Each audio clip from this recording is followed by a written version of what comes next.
امانت کو اس کے صحیح تقاضوں کے مطابق اس کی حفاظت کرنا، ذمہ داری کو نبھانا، یہ اللہ کا حکم ہے۔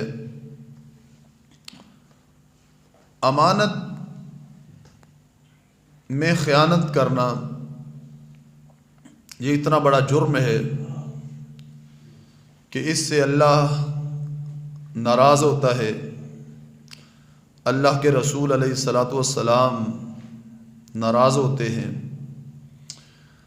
امانت میں خیانت کی وجہ سے بہت سارے فتنے جنم لیتے ہیں، بہت سارے مسائل امانت کے اندر خیانت کی وجہ سے ماحول میں بنتے ہیں۔ امانت کی بہت ساری قسمیں ہیں، صرف یہی نہیں کہ کسی کو کچھ مال یا پیسے وغیرہ کسی کے پاس رکھنا یہ امانت ہے، بلکہ جو امانت ہے اس کی سینکڑوں نہیں ہزاروں قسمیں ہیں۔ کچھ امانتیں اللہ کی ہیں، کچھ امانتیں اللہ کے رسول علیہ السلام کی ہیں۔ جس طرح بندوں کی امانت کی حفاظت ضروری ہے، اسی طرح اللہ کی امانت، اس کی حفاظت اور اس کے رسول علیہ السلام کی امانت کو بھی ادا کرنا یہ بہت بڑی ذمہ داری ہے۔ اللہ رب العزت جل وعلا ارشاد فرماتا ہے، یا ایھا الذین آمنوا لا تخونوا اللہ والرسول، اے ایمان والو اللہ کی جو امانت ہے اس میں خیانت نہ کرو، اس کے رسول علیہ الصلاۃ والسلام کی امانت میں بھی خیانت نہ کرو۔ ہم نے تو سمجھا تھا کہ امانت صرف آپس کے معاملات میں ہی ہوتی ہے، تو یہ اللہ کی امانت کیا ہے، اللہ کے رسول علیہ السلام کی امانت کیا ہے؟ یہ امانت اللہ رب العزت جل وعلا قرآن مجید برہان رشید کے اندر بیان فرماتا ہے، اِنَّا عَرَضْنَا الْأَمَانَةَ عَلَى السَّمَاوَاتِ وَالْأَرْضِ وَالْجِبَالِ فَأَبَيْنَ أَن يَحْمِلْنَهَا وَأَشْفَقْنَ مِنْهَا وَحَمَلَهَا الْإِنسَانُ۔ فرمایا ہم نے امانت پیش کی آسمانوں پر، انہوں نے قبول نہ کی، زمینوں پہ پیش کی، انہوں نے قبول نہ کی۔ فرمایا اسی طرح جو امانت ہے یہ قبول کس نے کی؟ فرمایا انسان نے اسے قبول کر لیا۔ یہ امانت کیا ہے جس کو آسمانوں نے بھی اسے قبول نہ کیا؟ یعنی قبول ان کو جو پیش کیا گیا تو اس کا جو مفہوم تھا وہ اختیاری تھا کہ چاہو تو قبول کر لو، چاہو تو معذرت کر لو۔ انہوں نے معذرت کر لی، انسان نے اس امانت کے بوجھ کو اٹھا لیا۔ یہ امانت کیا ہے؟ حضرت عبداللہ بن مسعود رضی اللہ تعالیٰ عنہ فرماتے ہیں، یہ 5 وقت کی نماز ہے، یہ روزہ ہے، یہ حج ہے، یہ مال پہ زکوٰۃ ہے، یہ اچھے اعمال ہیں، یہ تہجد ہے، یہ فرائض واجبات، یہ اللہ کی امانت ہے۔ اللہ فرماتا ہے، یا ایھا الذین آمنوا لا تخونوا اللہ، اے ایمان والو اللہ کی امانت میں خیانت نہ کرو۔ نماز اللہ کی امانت ہے، نماز نہ پڑھنا یہ اللہ کی امانت میں خیانت ہے۔ روزہ اللہ کی امانت ہے، روزہ نہ رکھنا یہ اللہ کی امانت میں خیانت ہے۔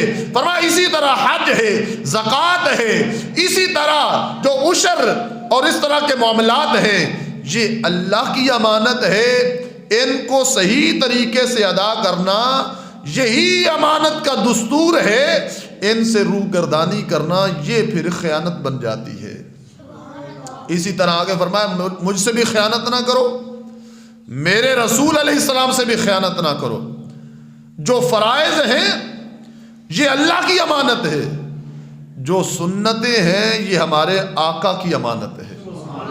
فرمایا سنت کے مطابق زندگی گزارنا یہ رسول کا تقاضا ہے، یہ رسول اکرم صلی اللہ علیہ وسلم کی سنت ہے۔ فرمایا جو میرے محبوب کی سنت سے روگردانی کرتا ہے گویا کہ اس نے میرے محبوب کی امانت میں خیانت کی۔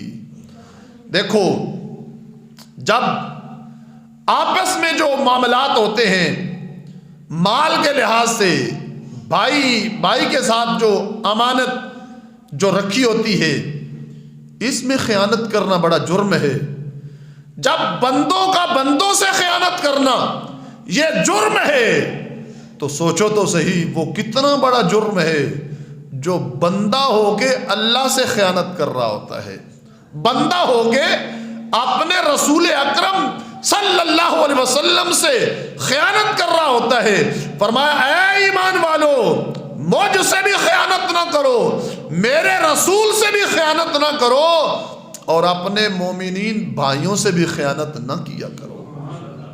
اب خیانت ہم سمجھتے ہیں کہ یہ چھوٹا سا موضوع ہے اور مضمون ہے کہ کسی کے پاس کسی نے مال رکھا، پیسے رکھے، اب اس کی ذمہ داری ہے کہ انہیں خرچ نہ کرے، صحیح وقت پہ انہیں واپس کرے۔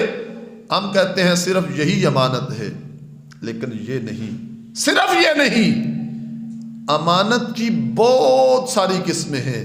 میرے آقا صلی اللہ علیہ وسلم نے فرمایا المجالس امانات، فرمایا یہ جو مجلسیں ہیں نا یہ بھی امانت ہوتی ہے۔ بولو گے سبحان اللہ؟ مجلس امانت کیا مطلب؟ فرمایا 3-4 بندے بیٹھے ہوں، 5ویں کی بات ہو رہی ہو، فرمایا جو بات اس مجلس میں ہوئی وہ بات کرنے والے کی اجازت کے بغیر آگے اس کو بیان کر دینا یہ امانت میں خیانت ہوتا ہے۔ یہی تو وجہ ہے آج بات ختم نہیں ہوتی، فوراً جس کی بات ہوتی ہے اس کو فون پہنچ جاتے ہیں، اس کے پاس میسج پہنچ جاتے ہیں، ہو بہو وہی بات جو مجلس میں بیان ہوئی بالکل وہی الفاظ بیان کرنا بغیر اجازت کے خیانت ہے۔ اور بات بندہ بڑھائے نہ بھی، بالکل وہی الفاظ بیان کرے پھر بھی خیانت ہے۔ لیکن آج جو ماحول ہے وہ بات پوری نہیں، بڑھا کے بھی بیان کی جاتی ہے اور بڑکا کے بھی بیان کی جاتی ہے، تو اس سے پھر ماحول کے اندر وہ فتنہ برپا ہوتا ہے، بھائیوں کے اندر جدائی کا سبب، خاندانوں کے اندر وہ ناراضگی کی دراڑیں کس وجہ سے آئیں؟ خیانت کی وجہ سے۔ یہ خیانت ہوئی، باتوں کی جو امانت تھی، یعنی صرف مال امانت نہیں ہوتا، کچھ باتیں بھی امانت ہوتی ہیں، کچھ باتیں بھی امانت ہوتی ہیں۔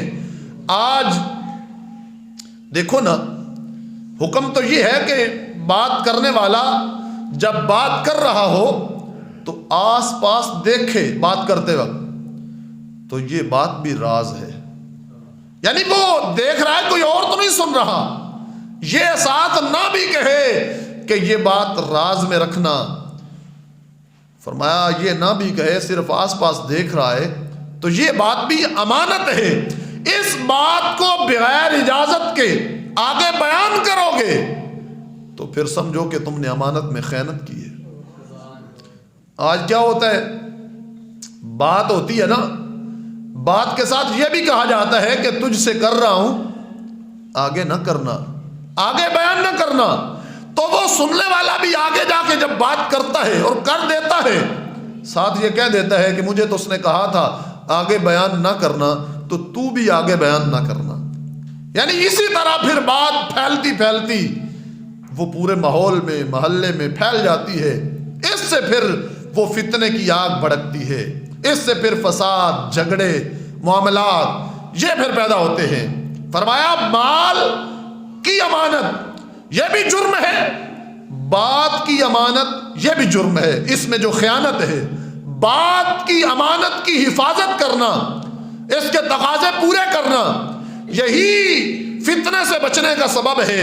فرمایا مال کی امانت میں خیانت کرو گے پھر بھی اللہ ناراض ہوتا ہے، بات کی امانت میں جب خیانت کرو گے تو پھر بھی اللہ جو ہے وہ ناراض ہوتا ہے۔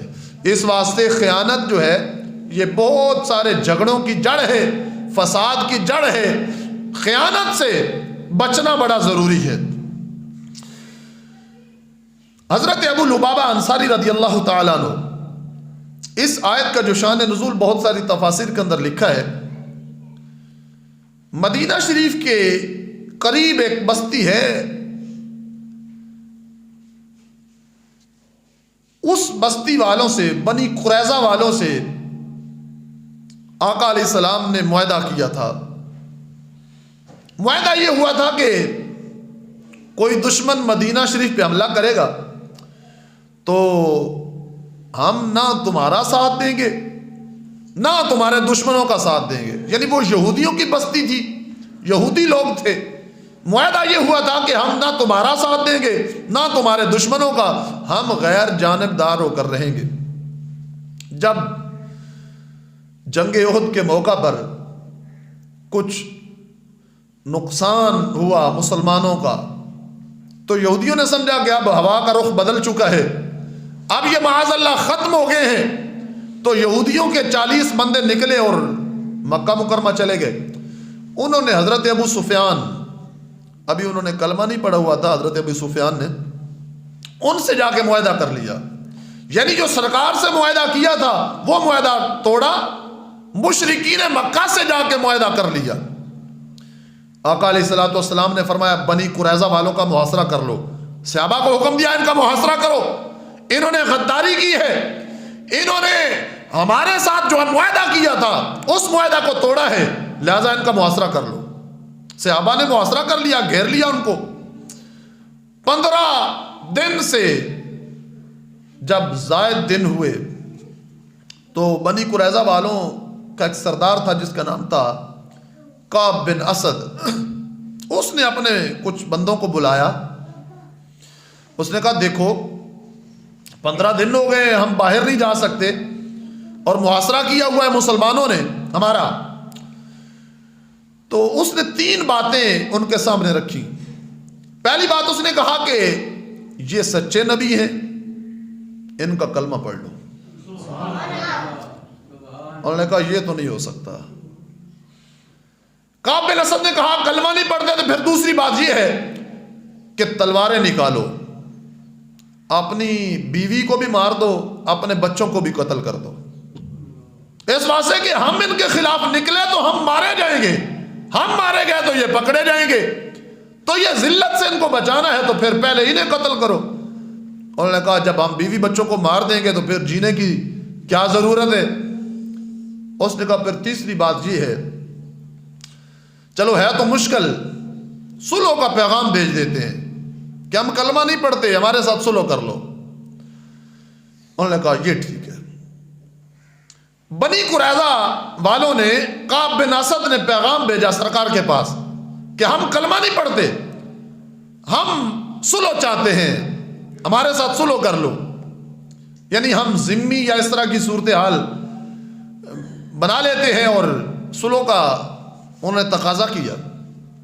آقا علیہ السلام نے فرمایا صلح نہیں ہوگی، تمہاری گردنیں اتاریں گے، تم نے کی ہے غداری، تم نے راز کیا ہے فاش، تم نے جا کے ہمارے دشمنوں سے کیا ہے معاہدہ، ہمارا جو معاہدہ تھا وہ تم نے توڑا ہے، لہذا اب صلح نہیں ہے، اب تمہاری گردنیں اترنی ہے۔ جب دیکھا کہ یہ تو بات بننے والی نہیں، آقا علیہ السلام نے فرمایا چلو میں فیصلہ نہیں کرتا۔ حضرت سعد بن معاذ فرمایا یہ تمہارے پرانے دوست ہیں اور اب میرے صحابی ہیں، یہ جو فیصلہ کر دیں گے نا میں اس کی تصدیق کر دوں گا۔ یعنی اگر یہ سمجھیں کہ تمہارا جرم چھوٹا ہے، معاف کرنے والا، تو یہ معافی دستخط کریں گے، میں اس کی تصدیق کر دوں گا۔ اگر یہ کوئی سزا تجویز کرتے ہیں تو پھر میں اس کی تصدیق کروں گا، چونکہ یہ تمہارے پرانے دوست بھی ہیں، ان سے فیصلہ کروا لیتے ہیں۔ انہوں نے کہا ٹھیک ہے۔ انہوں نے کہا اس سے پہلے حضرت ابو لبابہ انصاری سے ہمیں مشورہ کرنے دو۔ حضرت ابو لبابہ انصاری وہ ہے کہ ان کے بیوی بچے اس بستی میں تھے، جس بستی کا محاصرہ تھا نا، اس بستی میں ان کی بیوی بھی تھی، بچے بھی تھے، ان کا گھر بھی تھا، یہ مسلمان تھے۔ اور انہوں نے کہا چلو ان سے ہم مشورہ کر لیتے ہیں، پھر ہم کوئی فیصلہ کریں گے۔ سرکار نے فرمایا چلو ابو لبابہ یہ تم سے رائے چاہتے ہیں تو چلو ان سے، یہ جو مشورہ چاہتے ہیں، بات کرنا چاہتے ہیں تم سے، تو چلو ان سے بات کرو۔ ابو لبابہ انصاری جب گئے، انہوں نے کہا کہ حضرت سعد بن معاذ ہمارا فیصلہ کرنے والے ہیں، ہمارے دوست ہیں پرانے، اب مسلمان ہو چکے ہیں، لہذا تم بتاؤ کہ وہ فیصلہ کیا کریں گے، ہمارے حق میں کریں گے، ہمارے خلاف کریں گے، تمہارا کیا خیال ہے؟ حضرت ابو لبابہ انصاری کہتے ہیں میں بولا نہیں، خاموش۔ فرماتے ہیں میں نے صرف گردن پہ ہاتھ رکھا، اشارہ کیا کہ گردنیں اتریں گی۔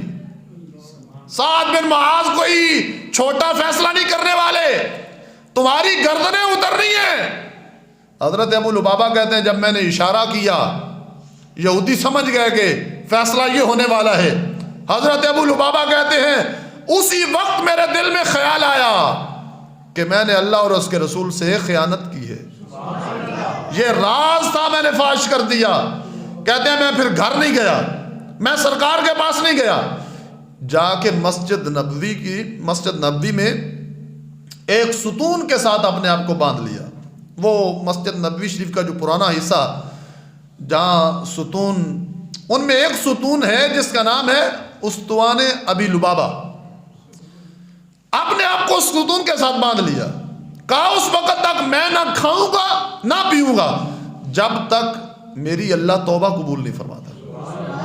7 دن گزر گئے، نہ کچھ کھایا نہ کچھ پیا، اس دوران بے ہوش بھی ہوئے، گر بھی پڑے۔ 7 دن کے بعد حکم آ گیا کہ ابو لبابہ کی توبہ کو اللہ نے قبول فرما لیا۔ سرکار نے فرمایا ابو لبابہ کو کھول دو۔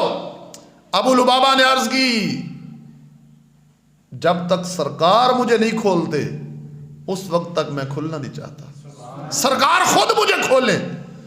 سرکار دو عالم صلی اللہ علیہ وسلم تشریف لے گئے، آپ نے ابو لبابہ کو کھولا، فرمایا ابو لبابہ اللہ نے تیری توبہ کا فیصلہ کیا ہے اور تیری توبہ قبول کی ہے، اللہ نے یہ پیغام بھیج دیا ہے۔ اس وقت یہ آیت نازل ہوئی۔ حضرت ابو لبابہ کہتے ہیں یا رسول اللہ توبہ تو میری قبول ہو گئی ہے، لیکن اسی وقت میں یہاں کھڑے کھڑے اپنا سارا مال اللہ کی راہ میں قربان کرتا ہوں۔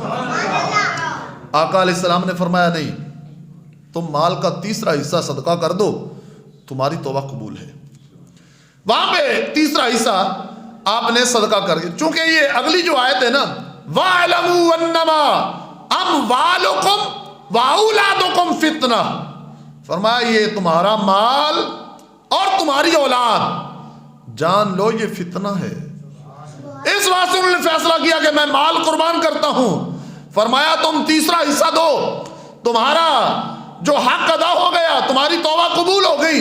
فرمایا جان لو یہ جو مال ہے نا، مال یہ فتنہ ہے۔ فتنہ مطلب آزمائش۔ فرمایا مال کی قلت یہ بھی آزمائش ہے، مال کی کثرت یہ بھی آزمائش ہے۔ مال تھوڑا ہو آزمائش ہے، مال زیادہ ہو یہ بھی آزمائش ہے۔ جس کے پاس مال ہے تھوڑا، اس کی آزمائش کیا ہے؟ جب آس پاس لوگوں کو دیکھتا ہے تو پھر اس کے دل میں آتا ہے کہ میں بھی کسی طریقے سے اوپر جاؤں، پھر وہ خیانت کرتا ہے۔ یعنی جس کے ہاں کام کرتا ہے اس مالک کے ساتھ خیانت کرے گا، اس کے جو راز ہے وہ بیچے گا، امانتوں میں خیانت کرے گا۔ فرمایا اس وجہ سے جو مال کی قلت ہے یہ فتنہ بن گئی۔ مال کی قلت، کثرت، فتنے سے کب بچ سکتے ہو؟ فرمایا بچ تب سکتے ہو جب تمہارا ایمان مضبوط ہوتا ہے۔ چند ٹکوں کی خاطر لوگ اپنا ایمان بیچ دیتے ہیں، چند ٹکوں کی خاطر۔ مال حاصل کیا، ایمان بیچ دیا، فرمایا اسی وجہ سے فرمایا نا انما اموالکم واولادکم فتنہ، فرمایا مال کی کثرت یہ بھی فتنہ بن سکتی ہے۔ جس کے پاس مال زیادہ ہو پھر وہ غریبوں کی جھونپڑیوں کو بعض اوقات رونتا ہے، اور اس طرح وہ جو ہے اپنا مال بڑھانے کی ہوس اور ہرس اور لالچ، زمینوں پہ قبضہ، اس طرح جو معاملات ہوتے ہیں، اللہ رب العزت جل وعلا فرماتا ہے جان لو تمہارا ایمان پکا ہوا نا پھر فتنے سے بچو گے، ورنہ یہ مال فتنہ ہے، یہ اولاد فتنہ ہے۔ اس مال کی خاطر خیانت ہوئی، اولاد کی خاطر۔ بعض اوقات ایسا ہوتا ہے کہ حق کے سامنے مال آ جاتا ہے، کبھی ایسا ہوتا ہے حق کے سامنے اولاد آ جاتی ہے، بندہ حق سے اس لیے پھر رہا ہے کیونکہ سامنے اولاد آ گئی۔ اب اولاد کا مسئلہ ہے، میرے آقا سید المرسلین صلی اللہ علیہ وسلم نے اس سے منع کیا، فرمایا خیانت سے بچو، خیانت سے بچو گے جھگڑوں سے بچ جاؤ گے، خیانت سے بچو گے اللہ تجھے پسند فرمائے گا۔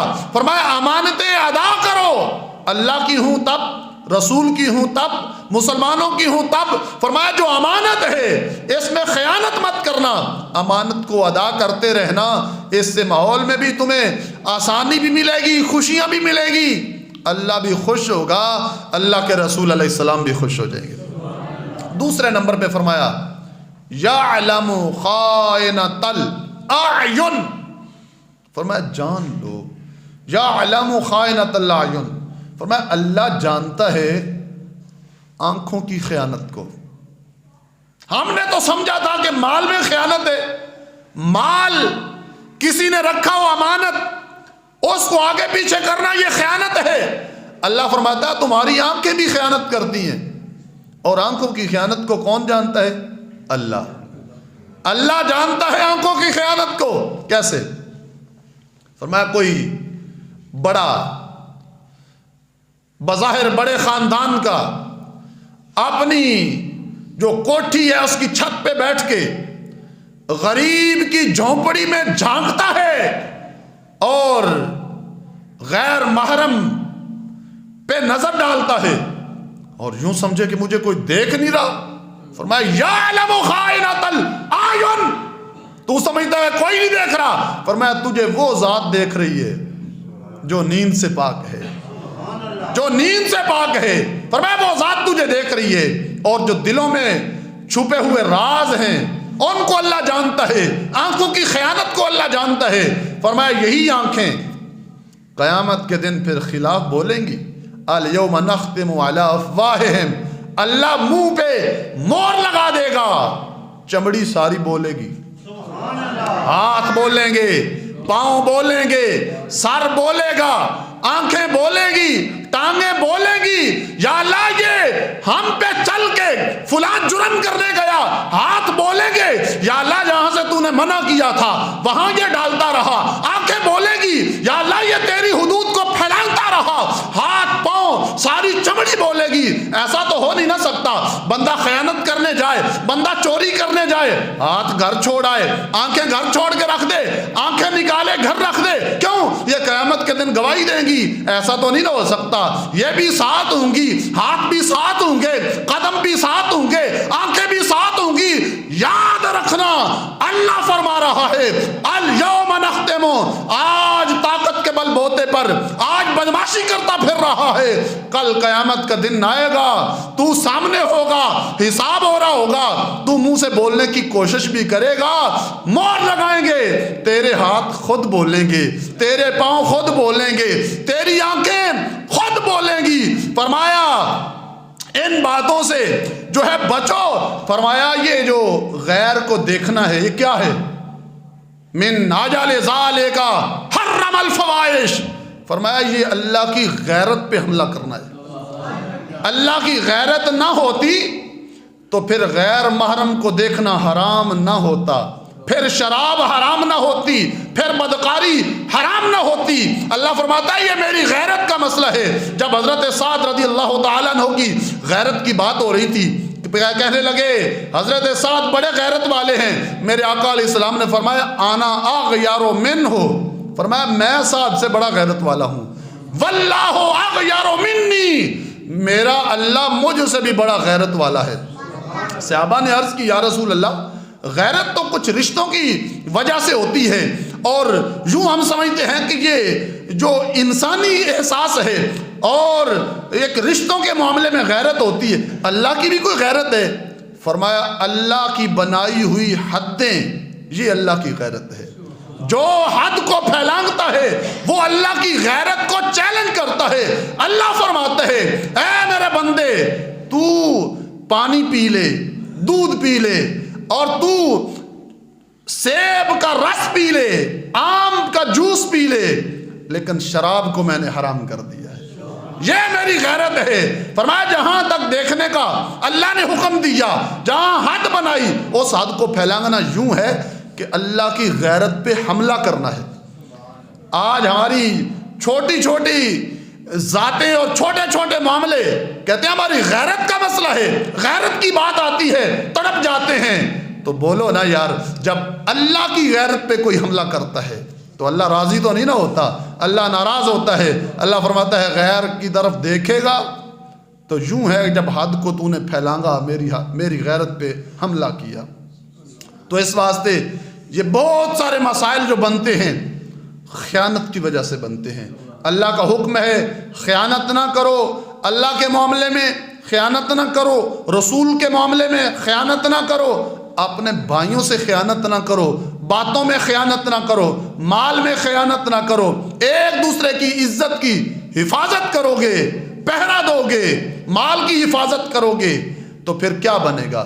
اللہ خوش ہوگا، اللہ کے رسول خوش ہوں گے، اور تمہارے ماحول میں ایک روشنی اور نور پھیل جائے گا. دعا کر رہا ہوں اللہ رب العزت جل وعلا ہم سب کو امین بنائے اور قرآن و سنت پہ عمل